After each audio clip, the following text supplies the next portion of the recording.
থাকার কথা, দরবারে থাকার কথা, খলিফা থাকার কথা জমিনে। এমনি যা হইল ফেল ফেল। আল্লাহ কি ফেল খানকা বলতে পারতেন না যে খানকার খলিফা হলেই তো সে দায়িত্ব? আল্লাহ বলেন ফেল আর দে, জমিনে থাকা লাগবে খলিফাদের। আমরা যে আল্লাহর খলিফা এটা আমরা স্বীকার করি তো? বলেন বলেন। আমাদের থাকা লাগবে কোথায়? জমিনে। কোথায়? জমিনে। আজ আল্লাহর খলিফা গুলো নেই, এই জন্য জালেমেরা এরকম ছাড় পেয়েছে। যদি আমরা জমিনে থাকতে পারতাম এত 80 মাইল বেগে চালাতে পারতো না। আমরা সব আছি খানকায়, মসজিদে, মাদ্রাসায়, দরবারে। জমিন ফাঁকা পেয়েছে, যা মনে লাগে জালেম তাই করে। এখন থেকে আর করবে না।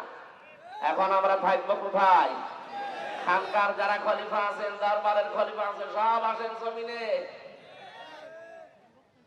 জমিনে যদি আমরা থাকতে পারি আর এই 500 বিধান যদি সত্যি কায়েম করতে পারি এই দেশে, এটা একটা মিনি জান্নাত হয়ে যাবে। কথা বলেন। আমি কি মিজান এটা দিয়ে যেটা বোঝাতে চাই আপনি বুঝেছেন? কিয়ামতের দিন আপনাকে দাড়ি পাল্লায় 5 কেজি 10 কেজি নেকি তুলে দিয়ে মাপবে না। আপনার ওজন হবে গুরুত্বের ভিত্তিতে। দুনিয়ায় গুরুত্বপূর্ণ কাজগুলো আপনি আগে করেছেন কিনা এইটা আগে দেখবে আল্লাহ। গুরুত্বপূর্ণ কাজই তো এটার বিধান দুনিয়ায় কায়েম করা। এটার ভেতরে আপনি নেই, আপনি শুধু আছেন খানকায় বসে বসে হো হো। আপনি কিন্তু ধরা খেয়ে যাবেন। আমি হো হো করতে নিষেধ করেছিলাম, ওটা গুরুত্বপূর্ণ না, ওটা আরো পরে। এই যে চেয়ার না থাকলে যেমন স্টেজ থাকবে, অসুবিধা নেই। আপনি জিকির করবেন, হো হো করবেন, ওটা পরে, আগে এটা কায়েম করার জন্য চেষ্টা করেন। আল্লাহ এই সহজ কথাটা বুঝে ফেলার এবং আমল করার তৌফিক আমাকে দান করেন, বলেন আমিন। দ্বিতীয় নম্বরে বিশ্বনবীকে আল্লাহ দেখিয়েছিলেন, শুধু মিজান দেখাননি, তাকে আল্লাহ দেখিয়েছেন। তাকে আল্লাহ দেখিয়েছিলেন হাউজে কাউসার, যেটা আমরা পাওয়ার জন্য আশা ধরে বসে আছি যে কাউসারের পানি নবী আমাকে দেবে দেবে, কিন্তু আপনাকে নবীর উম্মত হওয়া লাগবে। বিশ্ব নবীকে আল্লাহ যখন কাউসার দেখাচ্ছিলেন, একটা সবুজ গম্বুজ, চারিদিকে পানি নালা হয়ে আসে, আর ওই গম্বুজের ভেতরে যখন পড়ে তখন গম গম করে শব্দ হয়। ফেরেশতাকে জিজ্ঞাসা করলেন যে এটা কি? জিবরাইল বলে, হে নবী, এই সেই কাউসার। কিয়ামতের দিন যে 1 গ্লাস পান করতে পারবে, জান্নাতে যাওয়ার আগে আর পিপাসা তার লাগবে না। নবীজি বলেন, এটা পাবে কারা? ফেরেশতা বলে, আপনি তাকান, চারিদিকে লেখা আছে কি? চারিদিকে ঘুরে দেখলেন বিসমিল্লাহির রহমানির রহিম, এই শব্দটা লেখা। ফেরেশতা বলে, হে নবী, দুনিয়াতে যারা সব কাজে বিসমিল্লাহর আমল করে, আল্লাহ কিয়ামতে তাদেরকে হাউজে কাউসারের পানি দান করবেন। নবীজি দুনিয়াতে এসে যে কোনো কাজ হাত দেওয়ার আগে বিসমিল্লাহ বলতেন, আর মাঝে মাঝে বলেন, রব্বুল আলামিন, আমি কিন্তু কোনো কাজের আগে বিসমিল্লাহ বাদ দেই না, তুমি আমাকে কাউসার থেকে বঞ্চিত করো না। শহীদ জিয়া অনেকের তাই বিসমিল্লাহির রহমানির রহিম সংবিধানে তিনি সর্বপ্রথম সংযোজন করেছেন। এই কথা বলেন না কেন? এদেশের কাজ যেহেতু আমাদের 18 কোটি মানুষের সংবিধান থেকে আমরা করি, সুতরাং এই শব্দটা যিনি ওখানে সংযোজন করলেন, আল্লাহ জানে ওসিলায় তাকে মাফ করে দেয়। যত মানুষ আমরা এই 15 বছরে দেখলাম, এরা বিসমিল্লাহ আরো তুলে দেওয়ার জন্য চেষ্টা চালিয়েছে। আরে ভাই, হাউজে কাউসার পেতে হলে বিসমিল্লাহর আমল করা লাগবে, আর আপনি আরো বিসমিল্লাহ তুলে দিচ্ছেন, কাউসার পাবেন।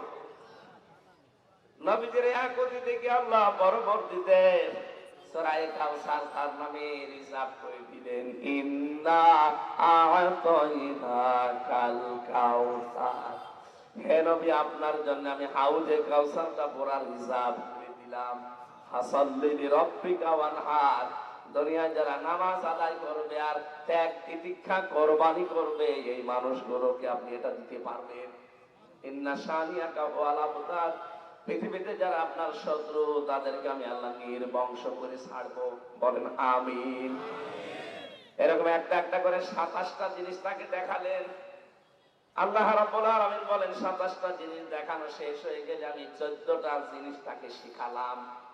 14টা জিনিস শিখিয়ে বললাম, যান রাষ্ট্র যদি কল্যাণময় করতে চান, এই রজব মাসে আজকে যেহেতু 26 তারিখ, এই রাতেই তাকে নিয়েছিলেন।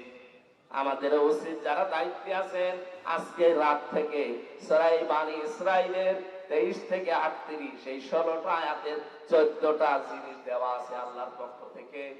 দল মত নির্বিশেষে রাষ্ট্রে 14টা বিষয় যেন আমরা কায়েম করতে পারি, এদেশ আবার দাঁড়িয়ে যাবে কল্যাণময় রাষ্ট্র হিসাবে ইনশাআল্লাহ। আল্লাহুম্মা আমিন।